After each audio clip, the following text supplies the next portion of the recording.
It was an image of a poor young boy determined to fight for his education. Under a dim light of a McDonald's car park in Cebu province in central Philippines, Daniel Cabrera was photographed doing his homework on the pavement.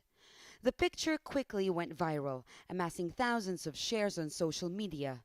Donations of cash have poured in for Daniel from all over the world. His mother says his future is now secured.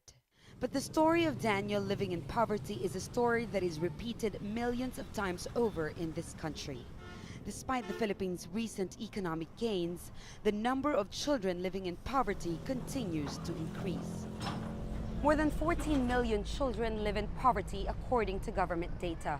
That number represents more than 40% of all Filipino children, and many of them live in slums like this one, with no access to decent shelter, education, or medical care.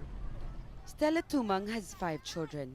Like many others here, they live in a makeshift tent close to Manila's port area. They rummage through garbage daily just to earn a living. She only makes $2 a day and can only afford to send one child to school. Naawa ako sa kanila. It is hard to see my children in this kind of situation. I left the province thinking life will be better here in Manila. And now look at this. My children don't deserve this life, but I feel so helpless. Poverty forces millions of Filipino children to quit school.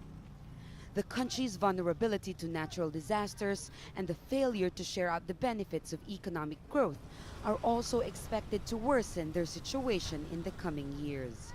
The country's population growth is also a problem.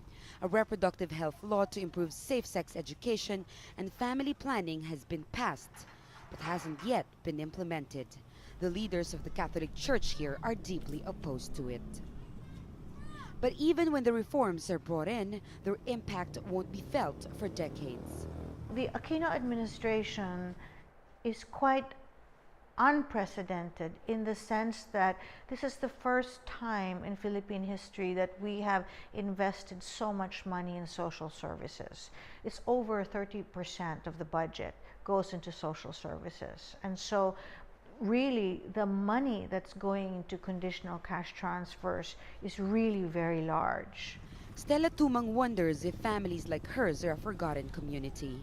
Too poor to be heard, she says. They are just living on the fringes of society. Chumela Alindog and Al Jazeera, Manila.